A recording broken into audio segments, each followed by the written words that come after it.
The proceeding will start shortly. 1. Order. Welcome to the Public Accounts Committee on Wednesday, the 20th of March 2024. Today we're looking at how government has delivered value for money from major government investment projects and the lessons learned from that. So thanks to the National Audit Office that's looked at a number of generally successful programmes to see whether after they've been delivered there's been a proper evaluation and discussion about whether they actually achieved their aims. Because navigating the unique and novel challenges of major programmes is crucial to securing the best value from public money. But all too often we see projects and programmes that are poorly managed, poorly delivered, often delivered late and over budget, which is obviously has a huge impact on the taxpayer and the user of whatever that project is. And so we want to know that government is looking more, as we have as a committee, at how it better evaluates the outcomes of some of these major programmes. And we're keen to hear from our witnesses today about how we can together help hopefully educate Whitehall and the system to deliver better projects.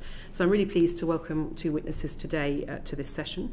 The Infrastructure and Projects Authority's Chief Executive, Nick Smallwood, is with us, and he's joined from His Majesty's Treasury by Conrad Smewing, who's the Director General for Public Spending. And just to be clear, because obviously Cat Little has now, is in the throes of moving over to the Cabinet Office as Permanent Secretary, and that we've had some information that your role has slightly changed. Do you want to just explain to us what your role now includes, Mr. Smewing? Yeah, that's right. So Cat Little is in the process of moving into the Cabinet Office, so I am stepping up as co-head of the Government Finance function, filling one of her shoes there. We'll have another co-head of the Government Finance function, the kind of process to sort that out now. And in terms of the sort of Treasury's responsibilities for public spending, I'm taking on most of the day-to-day responsibilities that Cat undertook. Beth Russell is taking over public spending. So Beth Russell, the second Permanent Secretary, based in the Darlington campus. Yes, that's right, yeah. So Cat Little goes, and how many of you are taking on her jobs? Well, that's some testament. Indeed, as I say, big shoes to fill. Yes. Anyway, well, thank you. It's just helpful to know. So you've got other things on your plate other than what we're discussing today. But without further ado, and I know some people will be coming in and out of the room because there's been problems with queues getting into the building. So apologies to anyone who's had that challenge. But now I'm going to turn straight away to Peter Grant MP to kick off. Mr. Grant. Thank you, Chair. Good afternoon to our witnesses. Can I first of all apologise in advance? I may need to leave at some point. I'm supposed to be at another committee later on, and I'm trying to find out whether I'm more desperately needed there than here. I think the two chairs will be in discussion about the transfer fee later on. But if we can just start from the general principles, some people might think it was a bit surprising that the NAO actually thought they had to include in the report the idea that you should start from the change that you want to deliver. You should think about how best to deliver it, and then you should arrive at the project. Whereas it sometimes seems as if the politicians announce a project and leave you guys to work out what it's going to mean. First of all, is that a fair comment? Is it too easy for politicians to decide on a big idea and to announce it before they've really thought it through? So I think the way the system is set up, and the kind of guidance in the Green Book and the theory of how this should work very much starts from exactly the same place as the NAO is saying. You start from the what you're trying to do rather than any individual solution, and then you set your strategic objectives, work out a long list of options which could meet those objectives, and then down select to a short list. That is how it is supposed to work, and I think in the majority of situations it does work like that. That's not to say that there aren't, obviously some circumstances in which people alight on a sort of particular project and are, that has some sort of momentum before you start. But I think the strength of the framework should be there to make sure you're assessing that properly against all the other options you have, and if it is genuinely the best value for money way of pursuing your ultimate goal, select it only then. Can I just maybe add to that? I absolutely agree with the NAO's observation, and to the point that we've actually spent a lot of time in the last 2 to 3 years developing tools that take you on exactly that journey of being clear on outcomes. So we developed the project outcome toolkit. We've got the route map tools to use for project setup, and opportunity framing, all of which really challenge stakeholders to be really clear on what are the objectives they're trying to deliver. And getting alignment to stakeholders is really key. When we don't do that, typically we have worse outcomes. Thank you. The examples that the NEO chose to look at in more detail are essentially ones that appear to have gone well. So they're looking to see what lessons have been learned when things have worked. Obviously, things don't work, then there's a different set of lessons to be learned. But looking at two, for example, the Millennium Dome and the London Olympics, most of us would instinctively think we would know what the potential benefits could be of hosting the Olympics or a major sporting event. And you'll regularly see enthusiasm from governing bodies saying we would really like to host the World Championships or whatever. It's harder to see how anybody at some point said, wouldn't it be great to have a great big upside down soup bowl planted on the Greenwich Peninsula, and what a great project it would be. How do you put together a process or a system for evaluating these potential projects when you're trying to deal with such completely different sizes, scales and natures of beasts?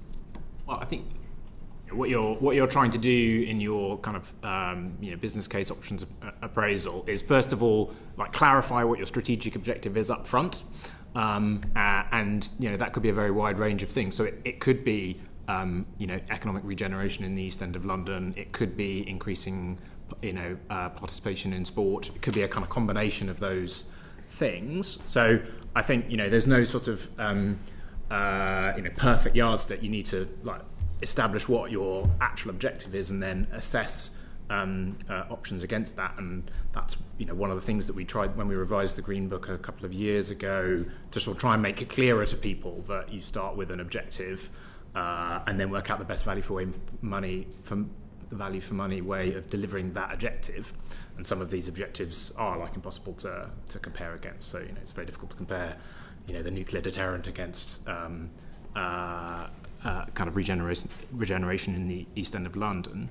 But once you have been clear about what that objective is, I think then it is much more tractable to make an assessment, both of costs and of the range of benefits that you'd like to get, including much wider benefits, and go through your sort of business case process of working out how you will actually deliver it.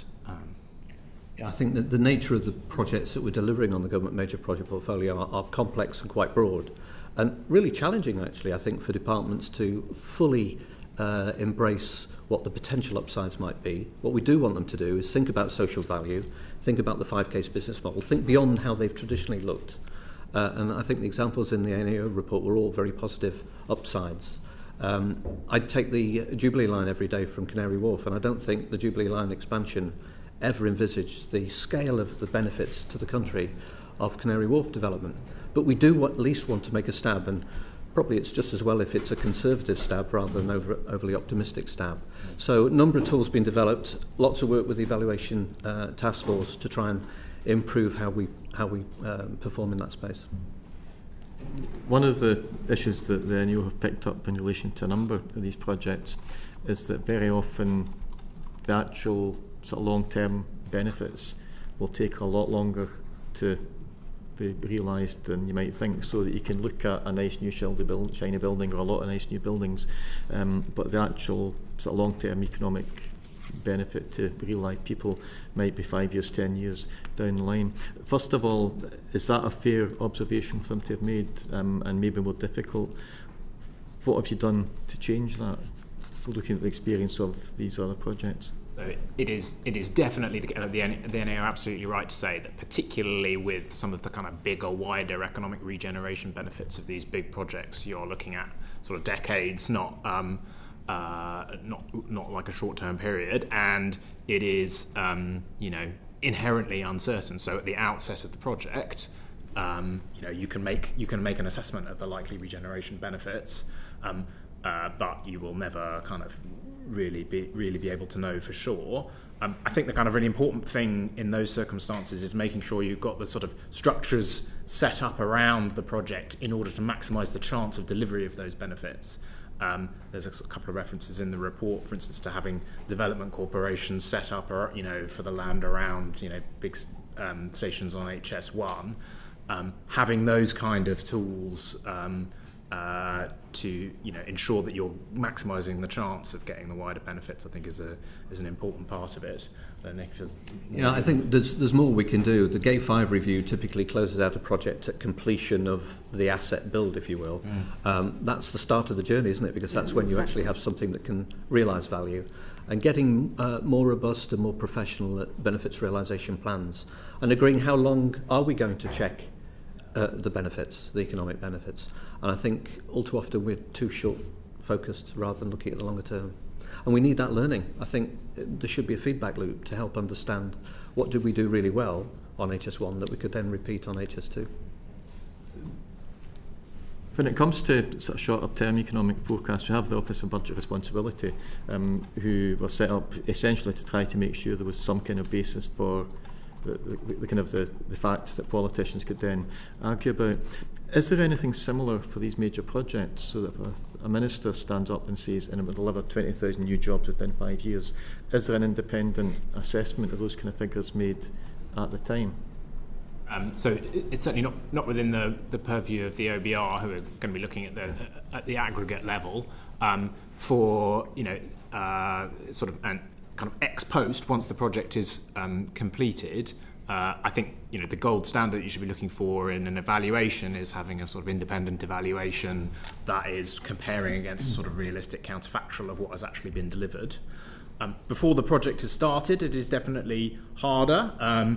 You can make a kind of estimate of costs and of benefits, and the way the approval process works and the way that the Treasury and the IPA and others interrogate the sponsors of projects tries to kind of make sure that you are being realistic in costs and in your kind of likely benefits.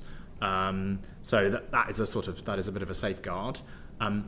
There is also in this space the Independent National Infrastructure Commission, who gives advice on the overall infrastructure needs, economic infrastructure in particular of the UK economy. So that does present a sort of independent analysis of likely needs and therefore likely benefits. So that is one body which is helpful here. And maybe I can add to that. One issue that we're working on right now is to build a benchmarking data hub. So really excited that we should be retaining all the data around our capital projects within government to inform us for the next project or similar project. We typically don't do that today. But the IPA has now built a hub subject to funding. I'm going to expand and really populate that so that we'll have access and really help us with the should cost modelling of projects rather than rely on the supply chain to tell us. Thank you. And finally, for me, how good are we at allowing for the whole life cost of a project? Because you mentioned, for example, you built the building, that's the end of the project. The building still has to be maintained. In the case of the Millennium Dome, nobody had thought about what to do with it once we'd finished having Millennium events in it. Are we any better at envisioning what the longer term future is going to look like and what resources will be needed to make it happen? So definitely that whole life costing is sort of central to the appraisal process, and all of the comparison of options is going to be looking at whole life cost.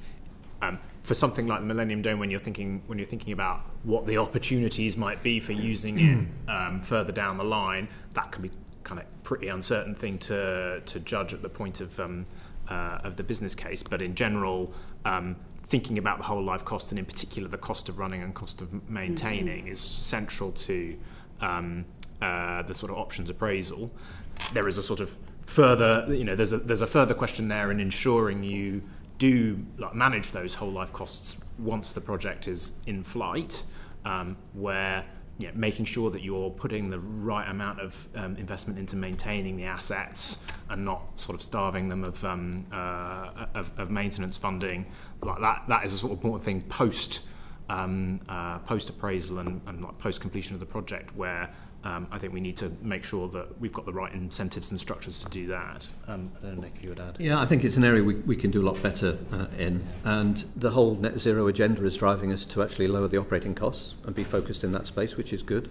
The CDM regs require you to think about disposal and dismantling of an asset at the end of life. So we're going to be improving... Sorry, the CDM construction design modifications regulations. Okay, thank you. And I think also the anecdotal evidence we have from the PFI offboarding programme shows us that we haven't actually done a very good job of long-term whole life costing and maintenance. So it's got focus now, I think, to improve going forward.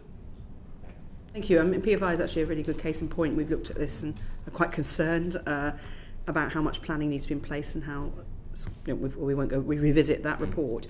But are you aware of any evaluations being done about the end of PFI that would inform future programmes? Yeah, my team are doing a lot of work on doing the health checks as we offboard PFIs, looking at what best practice looks like.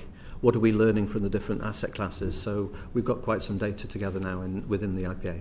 Will that include going into the design side of it? Because obviously on things like ongoing maintenance costs, if you've got a ceiling so high that you have to have scaffolding up to change a light bulb, that's a very challenging for the organisation that's running the building. So will you be looking at all those aspects as well as the PFI denouement itself? The overarching messaging is about running costs rather than design. I think we've seen typically the projects have been built to time and cost actually, which is encouraging. But I'd have to check on whether we've got the access to the design information. Well, I remember there was some discussion, wasn't there, a few years ago when Michael Gove was the Education Secretary about, I think, was he banning curves in buildings or something? I can't remember the detail.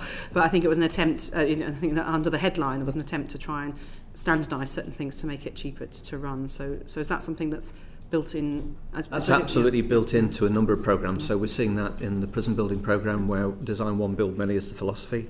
The hospital building programme moving to a kit of parts, if I dare mention it. Oh, we dare, yes, we have. Again, people may want to see our report on that as well. But I think with that programme, we're now making good progress actually on the Hospital 2.0 design. That will drive down the cost per square metre. And we are thinking about the operating cost. And we're also thinking about net zero. I think the school building programme is probably ahead of both prison building and hospital building, and are building today net zero schools, which is really commendable. So we are seeing that standardisation increase, and the more you move to modern methods of construction, off-site fabrication, the more opportunities come, and the more we use digitalisation and data, design one, build many, and use the same data, you get standardisation. Okay. There's lots of discussions we have about standardisation, but one of the things when we visited one of the hospitals that will be under the 2.0 programme is that there are not many manufacturing sites for modular off-site build.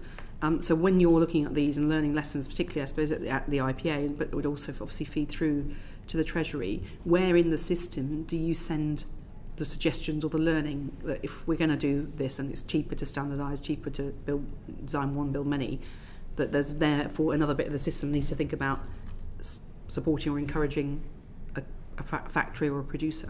Well, indeed, you have to do the homework on what makes economic sense. To just do off-site fabrication as a standalone, it could cost a lot more money, actually. I think it does in the short term, isn't it? It does short term. Yeah. So you have to have scale, you have to have economies of scale and repeat work, and that's about having a supply pipeline to the same MMC supplier so that they've got continuity of work. That's beyond you, though, isn't it? Because that's a policy decision. That's then in the departments, in the individual projects. But we do challenge. So that's one of the challenges for the hospital programme. They will have to stand up the supply chain. It doesn't exist today. But there's a willing market, actually. So one of the benefits you get from off-site fabrication is you avoid the problems of the weather. You've got a different access to a different market of skills. And you've got repeatability, so you can automate. So your unit costs can come down and certainty goes up. So it's attractive to industry if you give them that pipeline of certainty. Okay. I mean, it's interesting, though, how it's a policy decision, but you're seeing, as you've just well described, the problem. But, so, Mr. Smewing, IPA says this. You at the Treasury have some hand in this. What do you do with that information? One of the important sort of links here is actually often through the spending review process. So what we tend to do is involve the IPA in kind of considering both the deliverability of the bids and looking at the cost estimates and looking if it could be done more efficiently or essentially improve the productivity of the capital budget using these kind of things, and that is a kind of that's quite a very early stage in the process of thinking about setting up a program or a set of projects, and you can kind of inject the thinking at that point, and also in the early stages of the approval process, the IPA and the Treasury are kind of hand in glove on,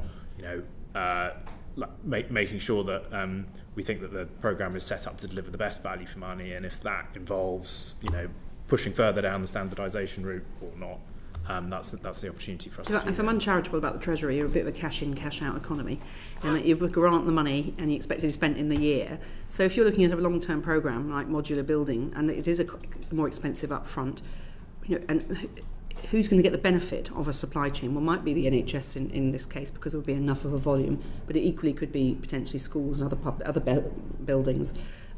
So how are you building in the extra costs that might be there to sort of pump prime a bit of industry to deliver, whether it's modular buildings or anything else, into the business plan? Because it might not make it good cost effective in the beginning, but it might be over a longer period of time. What we would typically try to do is identify the best value for money way of delivering a programme, and then check against affordability, and then size the scale of the programme to do that, so that you're not sacrificing better value for money because the upfront cost is lower.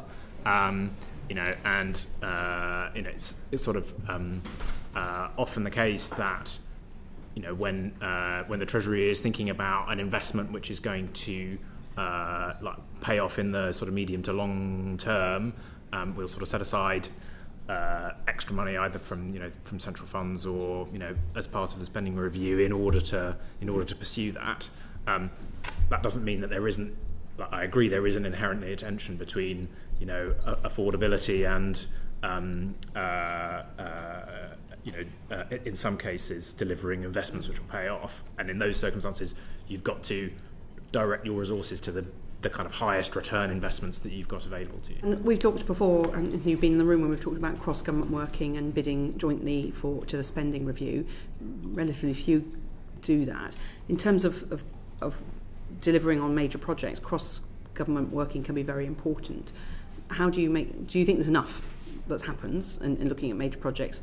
And have you got any good news stories, and where are the challenges still? So it's definitely it's definitely a difficult problem. Lots of people have identified exactly the problem and the difficulty of where there are future benefits for one section of government, but the costs are falling on another. It can be difficult to bring people together, and it can also be difficult to ensure the proper level of prioritisation in individual. If individual departments recognise it's a good thing to do, but it's not right at the top of their priority list, it can fall off the agenda.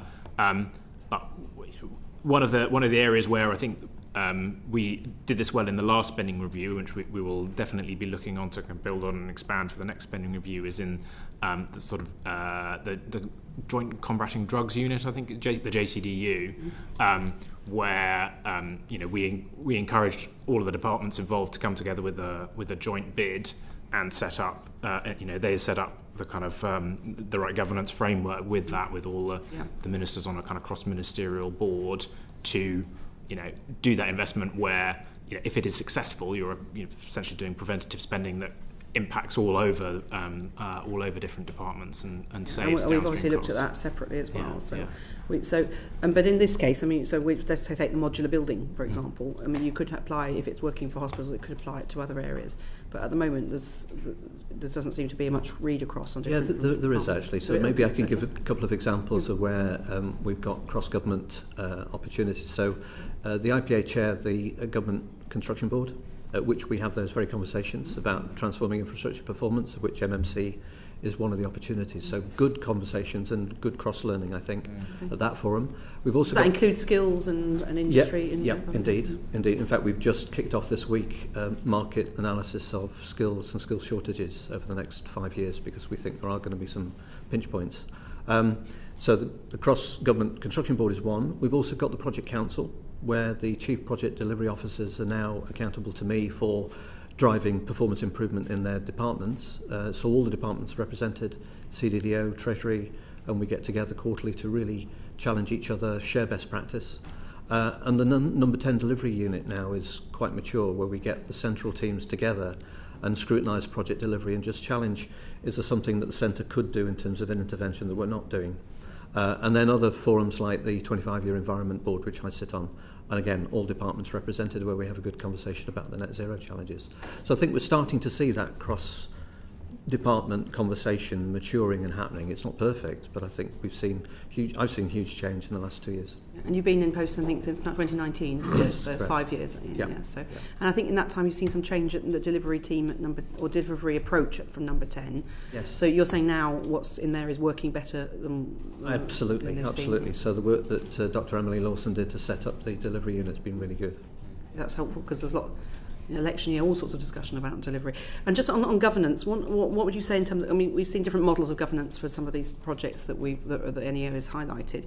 What do you think works best in governance terms? I'll start with you, Mr. Smallwood. Having the competent people present at the right phase. So it doesn't help putting a delivery expert in post-FBC. You need to be in the planning phase to make sure that you're setting up the project for success. I think the Crossrail Lessons Learned made some really good observations. And I think we can probably strengthen our guidance in that space, if I'm honest. I think pockets exist of good practice, but we haven't brought it together into one single space. The IPA are preparing and delivering some training material for boards, project boards, of what good looks like. And I think we need to just challenge, have we captured all the Crossrail lessons and put it into practice? Yeah, so we certainly see with UK government investments and some others and some of the we've looked at non-exec appointments recently, some of the right people coming in. But we also have seen a lot on this committee. I think you made the point about the right skills in the right place, but even at non-exec level, non-execs either not turning up if they're sometimes from a government department because they've got other things on their plate, non-execs staying on beyond their competency whether the project has changed. So are you, when you talk about maybe changing guidance, can you just give a bit more clarity about what you might be doing, when you might be doing it, and what you might want to say? We've only just had the Crossrail report this week, so we're busy scrutinising that, so it would be wrong for me to give you a timeline when we're going to fix something. But I think we realistically do need to cover non-exec roles, governance boards. I've seen a number of senior boards set up across departments on some of the big energy projects, for example, and they're having a real impact. So an officials discussion to make sure... When you say senior boards, that is officials only, or are they bringing officials only, but to inform them of how confident and competent they think the arm's length body is in delivering the outcome. So that's something I didn't see on HS2, for example, but now on Sizewell, on CCUS, on others. They're quite impactful boards, and I think that's a best practice that we need to encourage others to take on board. Do you think there's a sort of deficit of skills and understanding about what non-executives do inside the civil service? Because the non-execs brought in from outside are obviously in that bracket, but when people are appointed from a department to be a non-exec, as I say, we've seen too often, look at attendance, not being there, perhaps not being in the room is obviously one problem, but not always following it as closely as they might be. Just there as a nominee, but not really engaged. Is that an issue that we've seen it? Is that something you see too? I don't see it regularly and repeatedly. I've seen it in pockets. Right now I'm being asked through the IPA to give opinion on the non-exec appointments for HS2, which I think is good. The fact they've asked us is really good. I'm personally now the government rep on Sizewell as a NED. And with that comes legal responsibilities. Yes. And so not attending is not okay. Good. I'm glad you said that very clearly. We think so too, but it's heartening that you're saying that. That's very helpful. Thank you very much indeed. Ben Lake-MP. Thank you, Chair. Thank you, gentlemen, for coming this afternoon.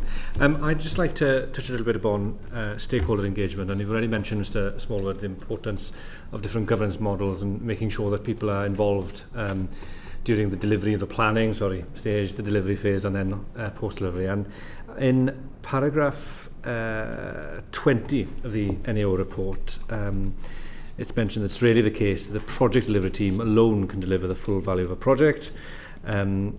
Our case examples show that delivering value often requires a range of organisations and stakeholders to work together and have a clear understanding about their roles.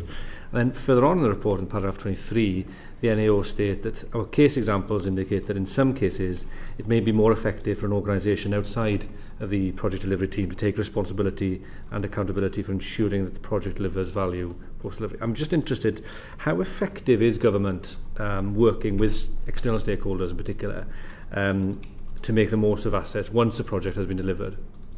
So it's a challenging space for sure on some of the major infrastructure projects, but the National Infrastructure Planning process requires that engagement. Informal, formal planning inspectorate will require specific engagements.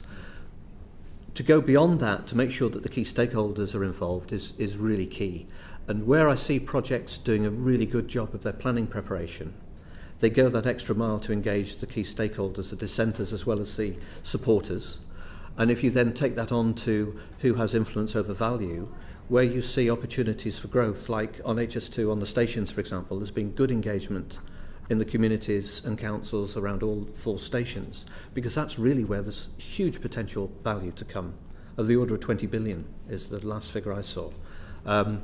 And where we saw it in Ebbs Fleet on HS1, I think you see real benefit. That takes energy and time, and it's time well spent, so we need to encourage it to happen more often.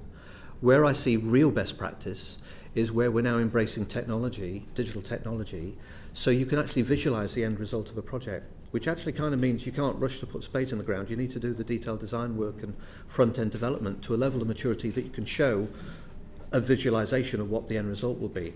Where that's been done, A303, Lower Thames Crossing, they've used it to really good effect in the planning cycle, getting stakeholders on board and getting positive support for what essentially could have been a blocked project.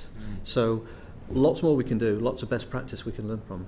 And those examples you referenced there in terms of the best practice, are they being rolled out in a systematic way now across government? Because it strikes me as eminently sensible that you identify those stakeholders very early on.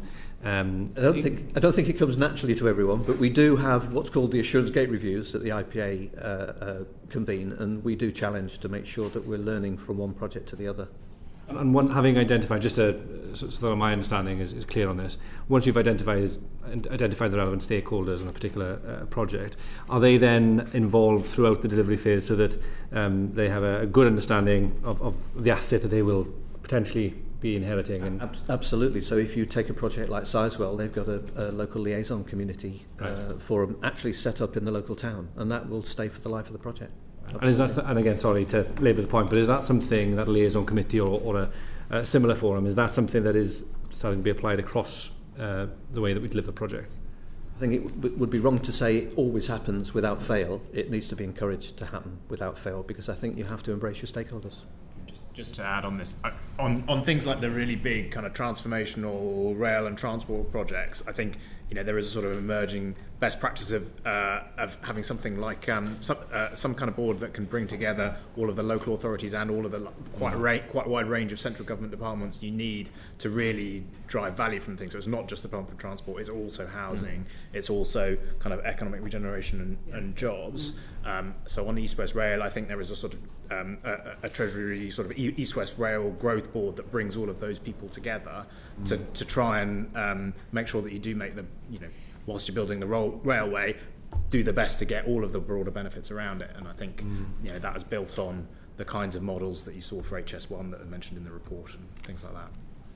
And thank you, Mr. Smewing. That's very helpful. And I think what you're saying is that the Treasury does consider or recognise the way in which some of these major projects can drive growth and regeneration. And with that in mind then, how does the Treasury encourage departments to put in place the measures and investments necessary to really maximise the growth? The NAO report, and indeed you've also referenced projects like High Speed 1 and the benefits of St Pancras, Ebbs Fleet and so on. How does the Treasury go about encouraging the department to really recognise the potential contribution of these major projects for growth? Well, I mean, the example I just gave absolutely sort of hits that point. So set up the East West Rail Growth Board to have all the relevant departments and the local authorities on, because it's kind of central to the Treasury's kind of conception of these major projects, that they are going to deliver much broader economic benefits and broader growth. And it's not always the case that you've got a project that is large enough that you want the sort of Treasury to corral everyone. And in those cases, Department for Transport and Department for Levelling Up will be kind of coordinating themselves. But on these sort of really big projects, there's often some Treasury involvement. Thank you, Mr. Smallwood. If I can ask a question related to paragraph 15 in the NAO report, where they state the importance of taking steps to maximise the use of an asset and therefore the potential value from the investment. Also came through from some case examples, and specifically the diamond light source as an important piece of UK national infrastructure.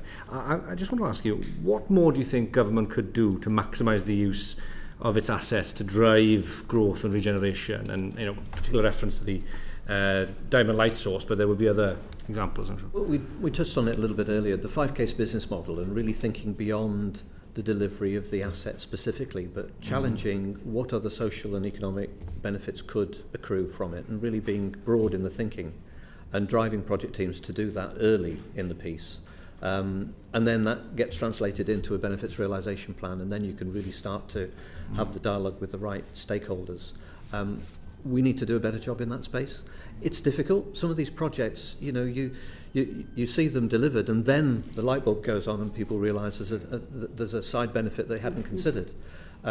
We want to just do a better job of trying to think more broadly earlier. It's very difficult for some, very easy for some of the projects. A rail project, housing is an obvious one at stations, very clear. Yeah. But what else might accrue are the benefits in terms of reduced energy consumption. And those don't come naturally. I think we need to really challenge project teams to think more broadly. And is it, thank you, that was a very useful answer, but I agree with you, it's a challenging sort of thing and way of looking at a project. Do you have any thoughts as to which department of government or which element of a project team is best placed to do some of that thinking? It does sit with the departments. I draw attention to both the Department for Transport and Department for Energy and Net Zero. They're really taking benefits realisation seriously. They're really pushing that agenda, getting the training through and trying to up their game, because of course they are two departments with very high capital spend. We need to encourage that to happen across the piece. Thank you very much, Mr. Lake. Mr. Peter Grant, MP. Thanks, Chair. Have you made any progress in making sure that the budget for a project includes a realistic amount of money and time to carry out proper evaluation while the project is underway? So I think it's not so much a budgetary issue as a kind of ensuring people have the right focus on it, because as a proportion of the cost of these major projects, the evaluation is going to be quite small. I think we have made some progress, but I definitely think that there is a lot more that we can do. So, you will know that back in 2019, when we looked at the level of kind of evaluation plans across the GMPP, the level was quite low. I think it was sort of like 8%. That was one of the kind of catalysts for setting up the evaluation task force in I think it's SR20. As a sort of as a means of both holding people to account that they are kind of following the guidance that they have evaluations, but also helping them, helping people design a proper, robust evaluation of a major project, which sometimes doesn't look straightforward from the out, and these can be difficult projects to properly evaluate. But I think the ETF has made a load of progress. I think it's engaged with several hundred different programs and projects across. Who's on the evaluation task force? What professional skills are on there?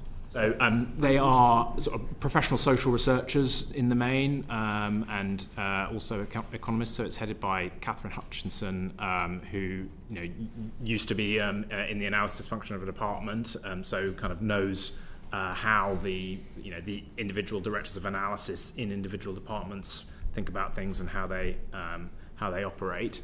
Her staff tend to be professional evaluators who are there to offer kind of advice on how you would design things, and this can be both how to design a study, but also how to think about the rollout of your project or program or policy so that it is more evaluatable.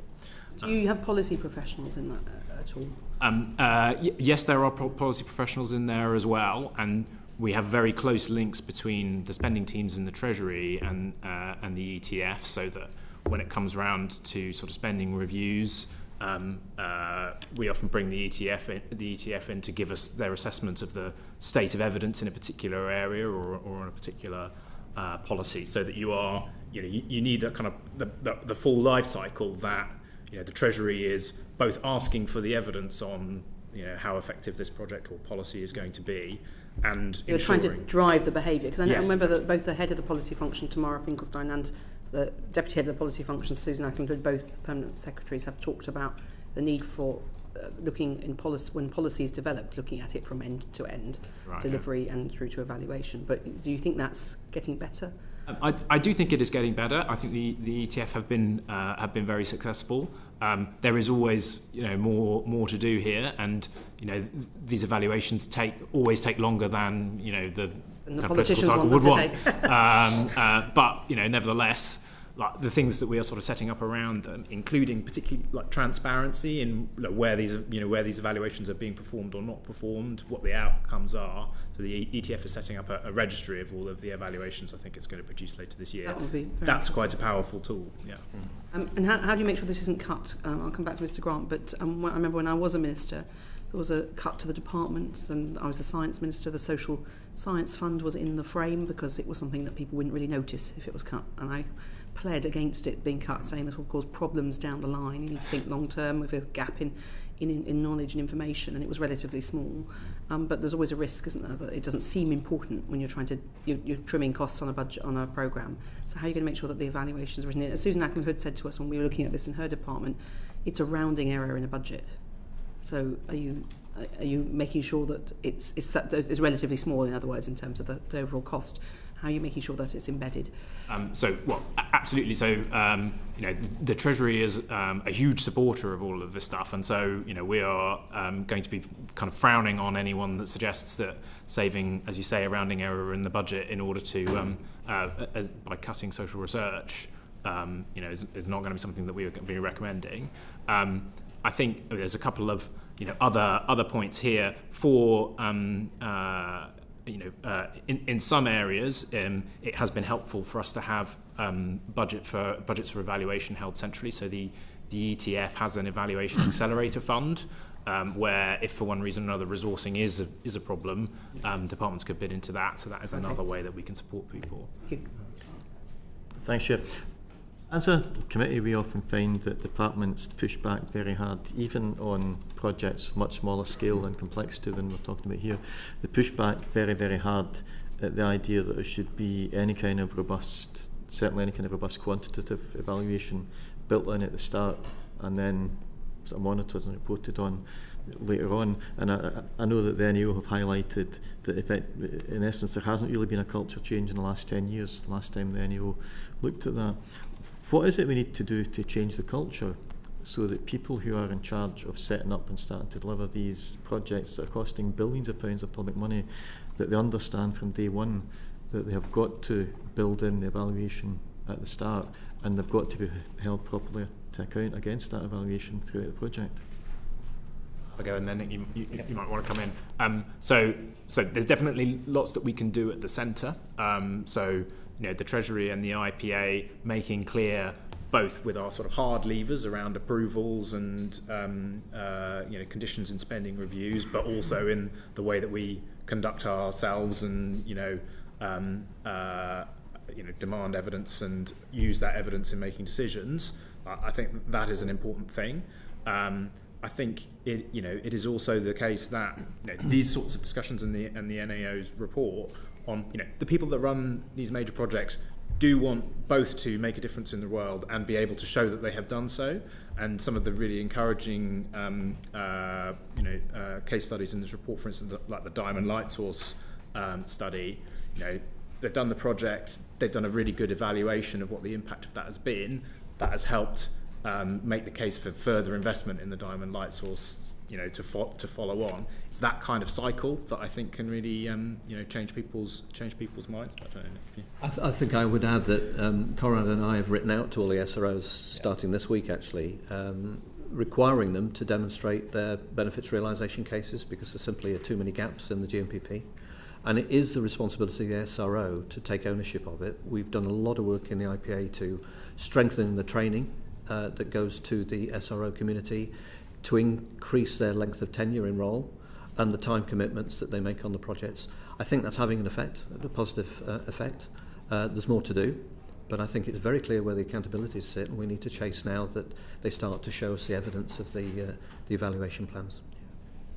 Thank you. On part of your last comment, Mr. Smewing, you said that the people that are in charge of these projects want to be able to demonstrate that they've delivered. Is it the case that they want to be able to demonstrate after a very robust and independent evaluation process, or do they simply want to be able to say we've been a success and nobody can prove otherwise because you haven't collected the information? Well, that's where we need to have a decent standard of what is required to prove that you have actually made a difference and had a positive impact. So I definitely agree with you that sort of simply producing something which is a bit self-serving to sort of say, here are the outcomes without some sort of proper estimate of the counterfactual and some attempt to demonstrate the causality of the impact of the project on it. That's not good enough. And one of the things that like the ETF and the Treasury do is try and set out what does good look like in an evaluation here, so that we can say yes, no, you're right, you have made an impact. I do have some sympathy, particularly on some of these really big projects in particular areas, for instance, like defence, where it can be very difficult to set up a proper counterfactual, and as we mentioned earlier, the timescales are so long that it's very difficult to have what you might think of as a sort of gold standard evaluation. But there are always things that you can do short of that. Like, are you delivering the outputs that you expected? How is the asset that you've constructed performed? So there's always things you can do. Yeah, one area that's fundamental to doing a robust evaluation is getting the cost estimate right in the first place, and that is a skill as well as an art, and it's an area we need to do better. We're weaning project teams off what's historically been a fixation on reference class forecasting, which I think is fine in early phases, but when you've got to develop... Well, just explain that in just because... Reference class forecasting is looking at something that's maybe similar and applying the cost logic to your future project, but perhaps often missing the unique specifics of location and the detail around that asset. It's much more straightforward, more accurate to have a bottom-up cost estimate once you know what it is you want to deliver. We wrote cost estimating guidance a couple of years ago, which I think is world-class. We've developed a community of cost estimators across government, all 19 departments. Now I think is the time to really home in on improving the quality of the cost estimates that come. Again, rather than relying on the supply chain to tell us what they think it's going to cost. And I think there's a real opportunity there with data and digitalisation to look at how the system performs, because you should be able to analyse how accurate are you on school building, how accurate are you on hospital building, on linear infrastructure, and then have a feedback loop to learn. And we simply haven't collected the data historically to do that. That's the benchmarking hub. Yeah, the benchmarking hub would allow us to do that, so to feed into the whole of the cost estimating process. What's the timeline for that? The benchmarking hub's built. We just need to populate it with department data. So what's the timeline for when it will begin to be more useful? I think later this year, subject to budget and resource to and obviously populate the more data goes in, the more useful. Absolutely. Yeah. Okay. Yeah. Thank you, Mr. Grant. Thanks, Chair. We've already heard that the most recent figures that the NAO had in December 2019, 8% of the spend on major projects had robust impact evaluation plans in place. 64% of it didn't appear to have any evaluation arrangements in place. What would you consider to be the limits of acceptability in those figures? I mean, if 8% is not acceptable, how high does it need to be acceptable? And I'm assuming you don't think 64% of a £400 billion spend unevaluated. What is the maximum level you would allow that non-evaluated spend to be before you would just say it's not acceptable practice?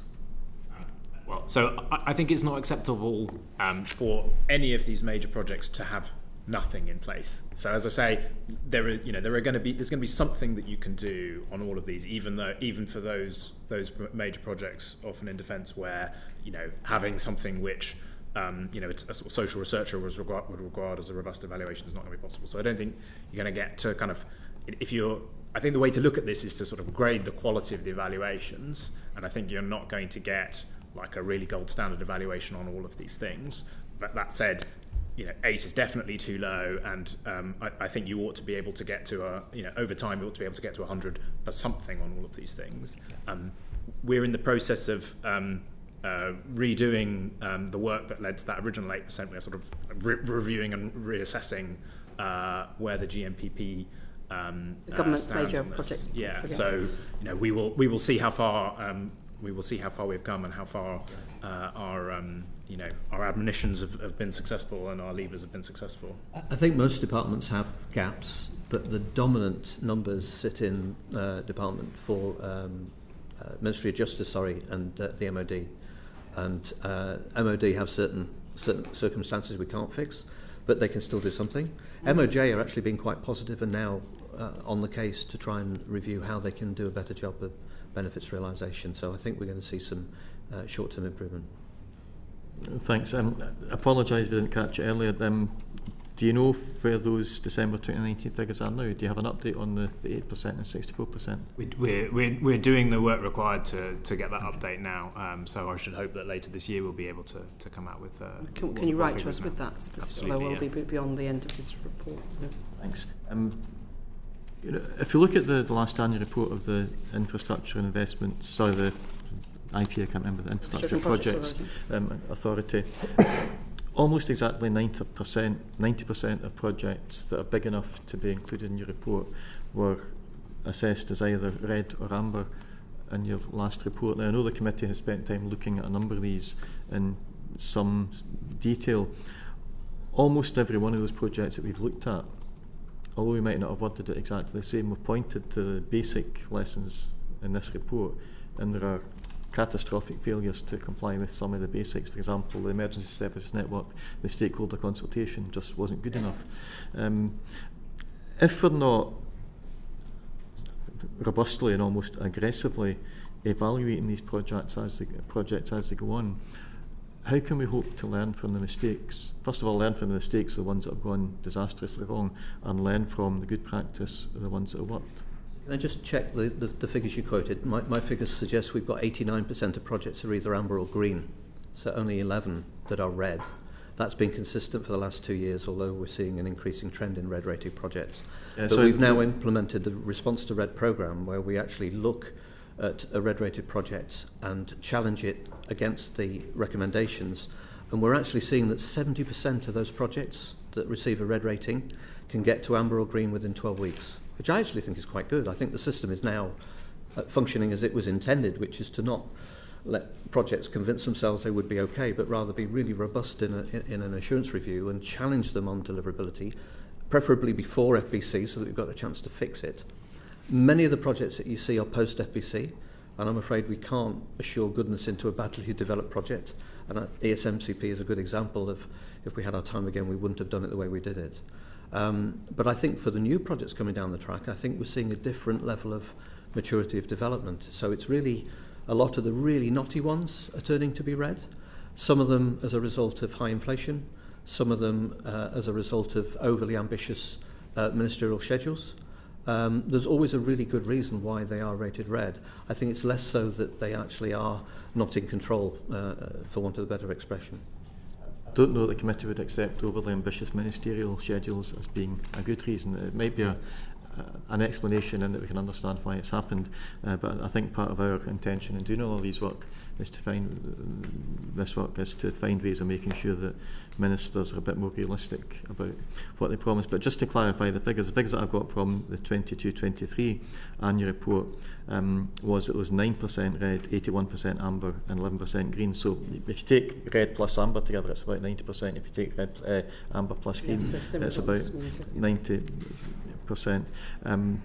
Are you able to tell us how many of the ones that were 9% in 22-23 have moved? Because I think you said that the ones that are red now, most of them should be able to move into amber or green fairly easily. How many of those 9% have moved? Off the top of my head, I think it was about 70% we managed to move. But we've seen new reds appear, of course, so it's an evolving picture.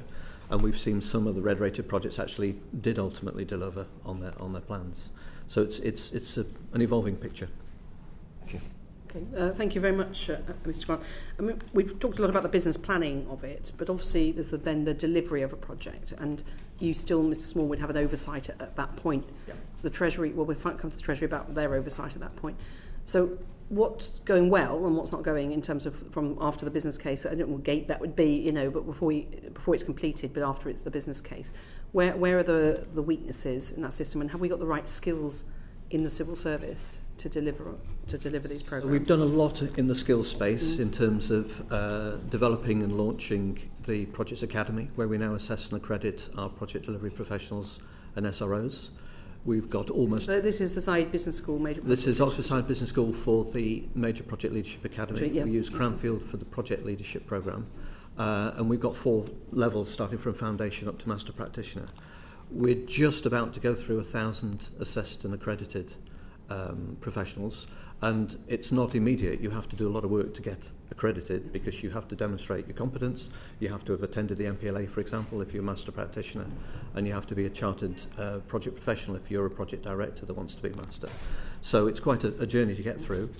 How long does that journey take if you were someone senior, reasonably senior? It would take a year or so to get through, unless you've already got the track record and evidence. Yeah. So a year or so, not so long then. No, we have an ambition to get another 1,000 through by the end of March next year, which I think is credible. But we do have 16,000 professionals that we need to get through. So the focus needs to switch now to the GMPP and where we're spending the most money. Yeah. So that's our ambition for the next 12 months.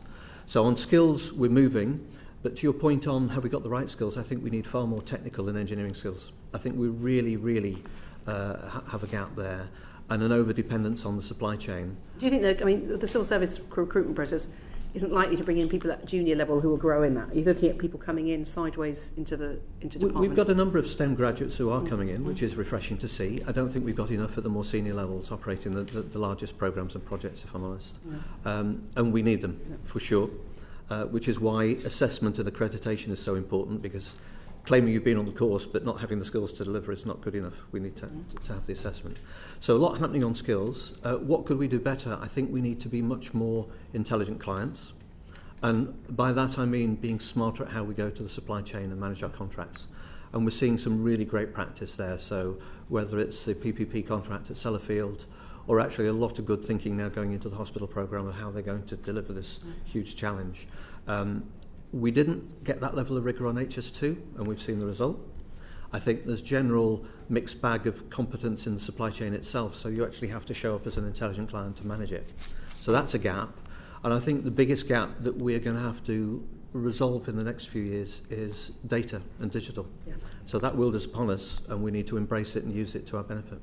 Yeah, I think all of the things we've highlighted as well, I mean, absolutely critical. But when you talked about earlier about senior responsible owners, and we've just talked about skills, but it's perhaps a bit unfair. I mean, Mr. Smewing is probably not the most, not senior enough to answer the question for the whole of the civil service. But do you think the rewards are in the right place? If you're getting people through the Major Projects Academy and Major Project Leadership Academy, we see often that the route through to senior civil service roles is not through these specialist technical skills.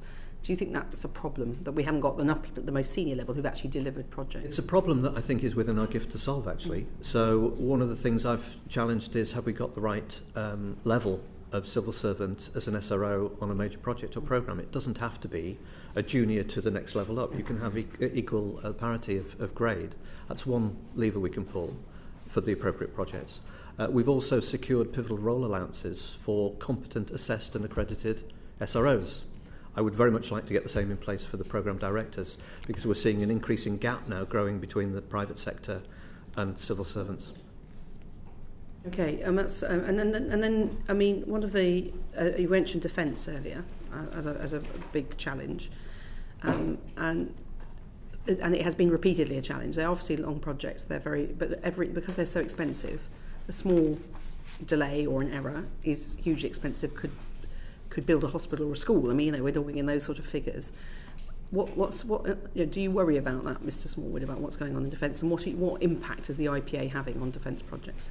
So I think for defence, they are actually showing up in large numbers to get through assessed and accredited schemes. So our MPLA has a very healthy cohort of MOD representatives. Same on the PLP. Governance is a challenge, and we're looking at how can we simplify some of the governance models. Example would be in defence nuclear, where there's some good work being done by Mandy McTiernan to streamline that, get the right SRO in the right place doing the right work, which I think is an opportunity to improve. We've gone from almost no engagement with the IPA 5 years ago to absolutely open engagement. I have so many requests for help and input. It's a very healthy and positive engagement now. That's good. And of course, you're presumably cleared to look at every bit of what the MOD is doing, or your teams are.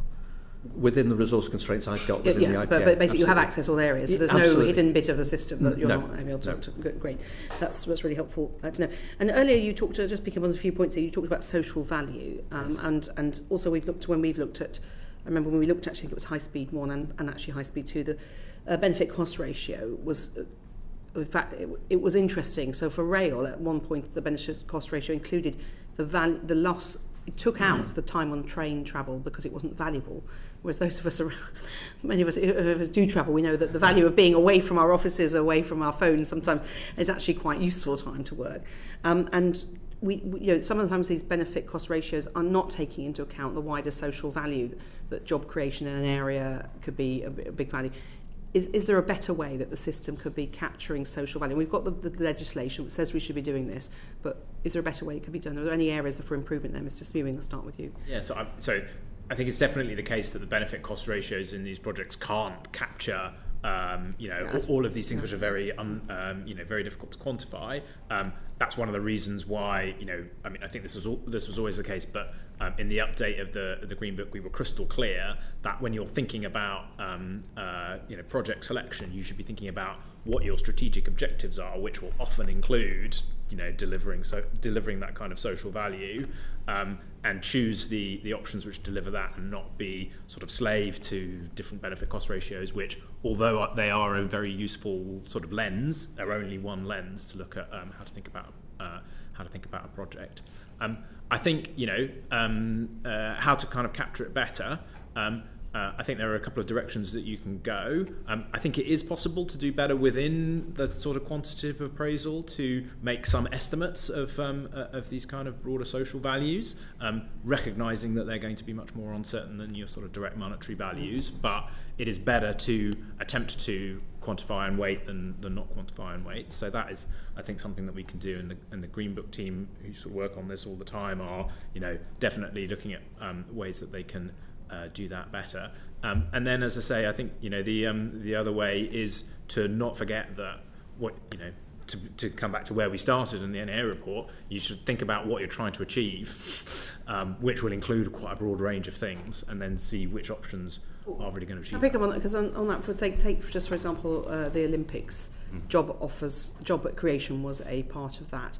I'm thinking of Ebbsfleet is another slightly different issue, but there were sometimes then in the Olympics again sporting community sports activity, but these were long range aims, and they haven't delivered, frankly, a lot of that. I mean, the Olympics I know well because some of the Olympic Park is in my own constituency, and the evaluation point, going back to some of the points that Mr. Grant was raising, how far on is the evaluation going? Is it going far enough? And what's the consequence? If you deliver the Olympics, everyone says fantastic, we had a great games, the volunteers loved it, my part of London got regenerated, we managed to get someone to buy the stadium, which was the big challenge.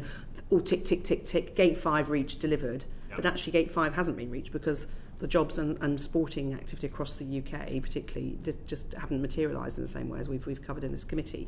So what's the consequence for a big project when it delivers on one level but doesn't deliver all that social value that was supposed to be part of it? Well, I guess there's two things here. So we've had the Olympics, so we can't do it over again. So it's like lessons learned for like future similar projects. And I know that the DCMS. How are you capturing those lessons? Well, so I think because that wouldn't quite fall into. What would it fall into? It might fall into benchmarking data, but I'll come back to Mr. Smallwood on that. But I think my understanding. So I'm not an expert on this, but my understanding is the DCMS, did a sort of review of like how it had delivered and what the benefits were of like a range of these things, Commonwealth Games, Olympics, and all that, to try and capture your sort of lessons learned for doing it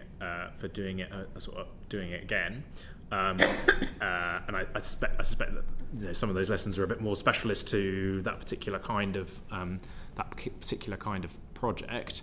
I think the other area here is something that we were talking about earlier, which is, do we have the right coordination around the project to make the most of it? including your sort of investment in housing and other regeneration. If you're putting a lot of money and effort and a big new project into a particular area, you need to, as we discussed earlier, kind of have all of the stakeholders lined up and a kind of proper plan for how you will capitalise on it. So I know that for instance, some of the big science projects that the STFC do, you're investing in a piece of science equipment which is going to attract researchers and all that, but you need space for spin-outs, support for people who are going to develop companies that come out of it, enterprise zones around it. Like you need that kind of coordination with it. Yeah, and a hub of people. So will the benchmarking data hub include longer range evaluation? It doesn't yet, but there's no reason why we couldn't consider that actually as a proposal. It is a real bugbear for constituency MPs when we're told a project's being delivered in our area and there will be great jobs created, and then you dig in and you realise that postcode jobs doesn't mean someone's local. They can be living in a guest house or a hotel and they count as local. There's all sorts of ways that the system didn't work. Now with the Olympics it was a very tight deadline, so it was really hard to butt against that deadline. You need a concreting specialist, you needed a concreting specialist now. You couldn't wait to, that was then. Well, I won't go into the pain of that, but I think we've all seen it in our own local areas. So, and that's, if we're talking, let's face it, we're facing an election this year. I think both Chancellor and Shadow Chancellor are talking about economic growth, so job creation is really critical, but it is a long-term thing because a 6-month job's different to a 10-year job. What I am seeing is some good emerging work on our projects and programmes coming through development now. So if you look at the prison building programme, Fossway, 460 construction jobs, 71 of them were for ex-offenders. Okay. And they really went out of the way to maximise that. That's now continuing in the programme. And you're watching to see if they keep their jobs. And that's the bit that the long-term focus needs to be. In Sizewell, because it is a very long-term project, they're looking at STEM graduates and what can they do for the local community, employment opportunities, because there's a need for the project directly, so there's a win-win for the community as well. And I'm generally seeing the UN SDGs as a sort of a checkpoint. Goals, it's a really good tool to just challenge and check which ones are relevant to your project and are you maximising the benefit. So Sizewell has a particular problem on water because Suffolk is really short of water, so they're thinking very hard about how do they build this massive project with huge concrete to be installed and don't add to the water challenge. So I see it every day on new projects. How we capture that long term, I think we need to take away and think about. Yeah, I think I'm very keen to take away and think about it. I'm particularly interested in, I think one thing that we could usefully do from the centre is lay out some guidelines on how you might assess and present these kind of evaluations, because sort of having seen quite a lot of sort of jobs created calculations before. There's a lot of different ways of doing it. You're as cynical as we are, but you're too professional to say it. But there is a reality there that if you look at it in a kind of consistent and sensible way against a proper counterfactual, you can have more confidence in those numbers. And of course, jobs created locally where people live and they end up staying can be very helpful. I just wanted to go back to this point about Gate 5, the end of the programme, and I'm wondering, you talk about that's not enough, and we're just picking up on what we were just saying about skills and jobs. Do you think there's perhaps an opportunity for a Gate 6, that longer term? Would you want to call it something like that, or just? It might be, and maybe it's delivered by others, but I think 10 absolutely years on, the benefits realisation plan needs to go beyond Gate 5, and I think if the plan is clear, who's going to do what by when or what time period, I think that would capture it. That's helpful. And then we just to touch on the transport, which I touched on earlier, but I mean the Jubilee Line Ebbsfleet, which was very slow, the development around Ebbsfleet didn't happen until a long time after High Speed 1 was created, but it's well known that transport drives opportunity and jobs. So are we capturing the real benefits? I mean, we covered a bit of this earlier, but are there better ways, do you think, Mr. Smewing, we ought to be assessing transport projects? Because they are great in terms of levelling up, or equalities, access to education, access to jobs, housing, other regeneration opportunities around that. We're beginning to get an idea of what they can deliver because of there being a number of projects, rail and road. Do you think we could be doing better at measuring the success of those?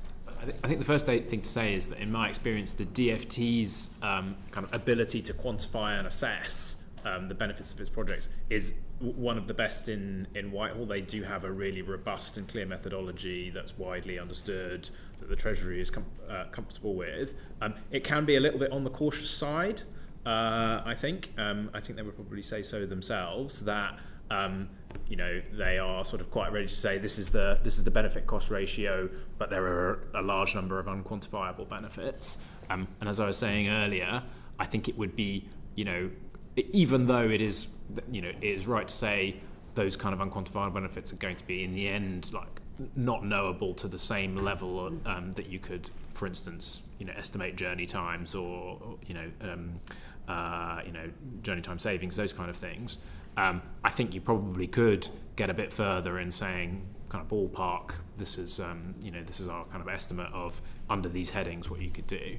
But I know that the DfT far more expert in this than me, and they have very good people who think about it. It's interesting if you talk to, the Metro mayors, all of them will talk about transport as a major plank, even if they don't have it in their powers. Often they want it because they see that as an economic regenerator. So, it's that's slightly segue.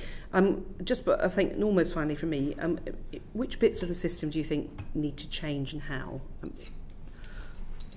If you had to top three asks of any bit of government. It's been a way, Mr. Smallwood, both of you are in a kind of prime position already, being able to sort of indicate control, indicate cajole, I suppose, perhaps rather than control. What do you think, Mr. Smewing? You go first. Oh, Mr. Smallwood. I'm not trying to, not a trick question. No. I'm thinking aloud that really the focus that would have the most impact would be to get a stronger grip of the largest of the government's major projects. So those mega projects, the giga projects that really are very challenging and difficult, to increase the rigour and assurance around those, to increase the quality of cost estimating, and actually track and challenge them through their life cycle rather than leave it to arm's length bodies. I think there's much more we can do in that space. That would be for you to do, you think? That would be for the IPA to do. Yeah. Okay. I think so. I would definitely, within that cost estimation, I think is one of the things where how we think about that and apply it in our decision making and spending reviews and in the Green Book, I think is still not quite cracked. Partly that is for reasons that they're outside of control of some of these projects. I mean, if you have a big wave of inflation, then you have a big wave of inflation. You can account for that. You can work exactly. So I think that, and then we talked about evaluation a lot. I still think that is not where it needs to be. If I could wave a magic wand, that's where I'd wave it. So we've got So in terms of evaluation, we've covered quite a lot of, but in terms of making sure that we are changing the system, we've heard from the IPA. Is there anything in terms of financial levers that you think could incentivise departments to do a better job? Well, I think one area that is really worth us looking into, and we are looking into for the next spending review, is duration of budget setting. So, I think it is pretty widely recognised that there are benefits to having longer term budgets, particularly for these kind of larger. These committees that pine on projects. And I think we definitely agree with that. At the moment, we have a little bit of a patchwork system. So some areas have quite long visibility on their budgets, some less so. And I think a better kind of levelling up there. Obviously, there are trade-offs there because you are losing some fiscal flexibility in doing that. The Treasury needs to think about. But I think that is an area that we should definitely look at in the next spending. We look a lot about there's optimism bias in nearly everything we look at, or the failed projects, or it's going to be fine. And often one of the sources of that over-optimism is the politicians, our colleagues, the ministers, who are having to make decisions. Partly, a lot of academic writing on this, because it's very hard to convince. If you're trying the narrative of a policy delivery, to tell the public it's going to cost X billion, is hard. And sometimes the point at which you've got to get the public on board may be the point before you've got a business case, because it's a circular thing, isn't it? Which comes first, the chicken or the egg? So do you think that am I being pessimistic to think that there will still always be a challenge with politicians not wanting to be honest with the public, or not able to be honest, because to get the idea off the ground they have to float the idea before there's a cost attached, so therefore everyone's always talking about low costs from the beginning, not realistic costs? I think we should always talk about ranges until we've done the work. It's very notable that HS2, I think, was 10% mature by the time we took FBC, so we really didn't know how much it was going to cost. Would you have made the decision differently? had we known that. Or is it a final business case, or we should say for people who are listening? Final business case, so, yes, indeed. only 10% mature at final business case. But I think being honest about ranges and how accurate that range is helpful until we've done the work, actually. I very much agree with that. Reality will always come out in the end, is unfortunately what I've seen on major projects. And I think also transparency on the vintage of estimation is a friend here as well.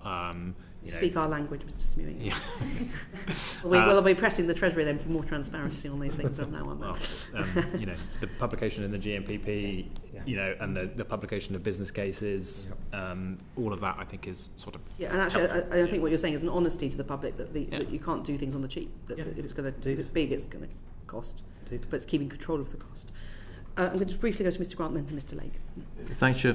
Do we just need to accept there's always going to be a limit? Because, for example, the person who delivers a project that the day after it finishes looks a great success, they've got their knighthood, they've got their promotion to a big job somewhere else, and over the next 10 years, if the real benefits don't appear, they've got the benefit from it.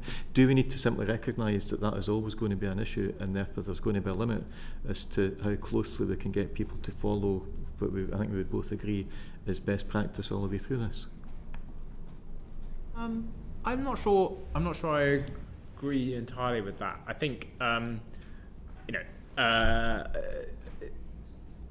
if you have if you've set up a project in the expectation of benefits and delivered what the project is supposed to have delivered, although it is always going to be the case that really long-term benefits 5-10 years down the line you're not in control of those at the time. I think if you have built the power station that you were intending to build and it is like churning out the power, I think that is. I agree. Okay. I think delivering on promises, because the external environment can always change over a 10-15 year period. But to have a robust plan from the outset and deliver the plan to the point of completion, I think is fundamental, and we're not always doing that. I think that's step one. Step two is having that longer term evaluation plan. But wars in Europe weren't predicted. The 40% inflation since 2020 on material costs alone was not predicted in any of the projects that took off in 2020. Thank you. It's maybe just an age thing, but I'm not sure I would call 5 years as counting as really long term, but we'll leave it at that. Well, from one age range to the other, Mr. Lake. Thank you, Chair. Mr. Smallwood, in answer to a question the Chair offered you in terms of the challenges that government faces when delivering major projects, I think you mentioned one of the challenges is a dependence on the supply chain for skills, I think. Would you care to elaborate on what you meant by that? So I think we're seeing an unprecedented ambition in terms of infrastructure spend in the next 5 years. And we're already seeing competing management teams, so the same names appearing on bid lists in different projects. We're seeing discrete skills shortages, so welding out the frigates in Rosyth, welders are in short supply. We're seeing civil steel fixers in short supply, which is what's encouraged me to take on the work to do a market analysis of capability and capacity. And it's not just in the core trade skills, it is actually in white collar workers as well. We're seeing huge external influence from the likes of the massive investment in Saudi Arabia. And there's a design house in London where they're taking several hundred designers out of the UK market. So we just need to be cognizant of that and understand, against that ambition to build more than we've ever built, have we got enough capacity to really deliver it? I don't know what the answer is, but I fear there's going to be some pinch points. And as part of that very important work that you're undertaking, will we also have a better idea of what, if any, impact that has on cost and prices? Because it strikes me as though there's likely to be a higher demand on a very finite number of individuals. Absolutely right. So how we manage that space is really important. So in the hospital building programme, if we don't get the balance between speed and building market capacity, we're going to see inflationary pressures in that specific market, and we need to guard against it. So absolutely it's a risk. And in terms of, just very briefly, sorry, I will ask another question in a moment, but just in terms of the white-collar skills that you mentioned, is there any merit at all in looking at whether or not there is a way of increasing the government's own sort of skills in that regard, its own capacity. Is that something that... I think you hit a really good point. I think we have an over-reliance on some parts of the supply chain. We have a large number of contingent resources working on projects, and I'm of the view that a smaller, more competent, capable owners team is better than a larger team with weaker skills.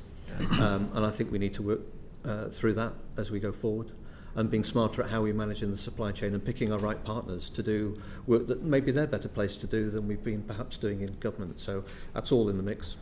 Very interesting. And in terms of that work, it's quite a large piece of work that you're undertaking there, and a big study. But do you anticipate completing it by any particular date? Or?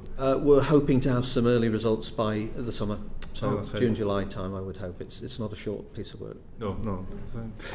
If I could then just go back as well, Mr. Smallwood, you mentioned about SROs, and I was just interested to know how, in your experience, how quick and prompt are SROs to come back to any concerns raised by the IPA?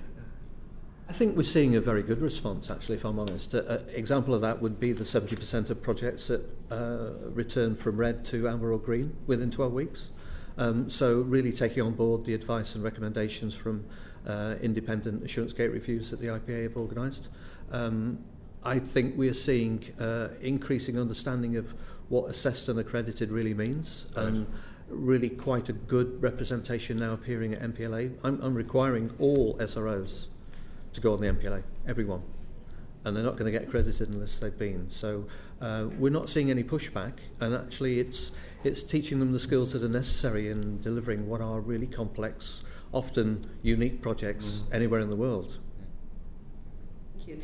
Interesting. I've been to the MPLA a couple of times, and one session was very interesting. The room went silent as myself and the former deputy chair came into the room, because they were discussing how pesky politicians in politics would slow down projects, which we then ended up being an interesting discussion about how you need to build in the political challenges of buying in public support, stakeholder support, and so on, and actually the constituency MPs concerned, all those sorts of things that matter too.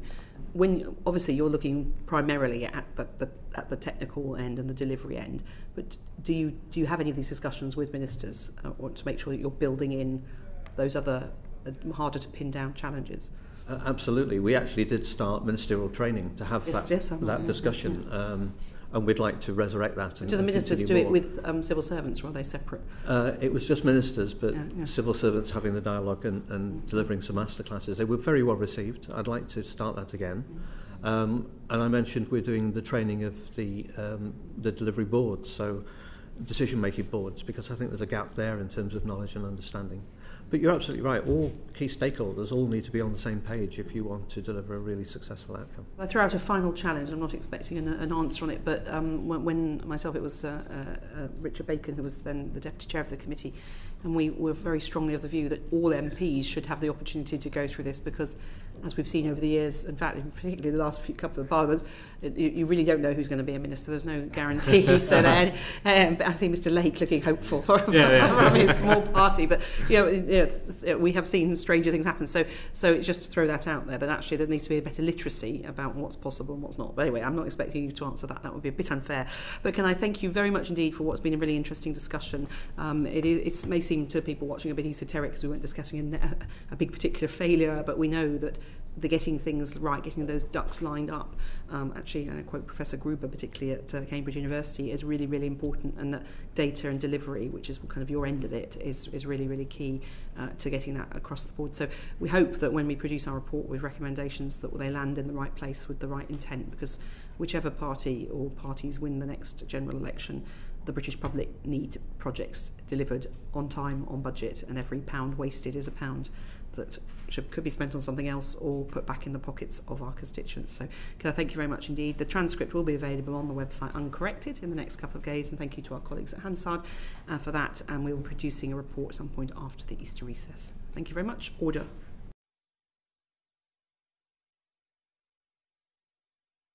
The proceeding has ended.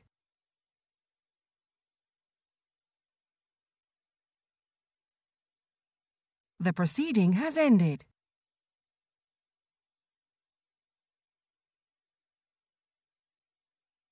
The proceeding has ended.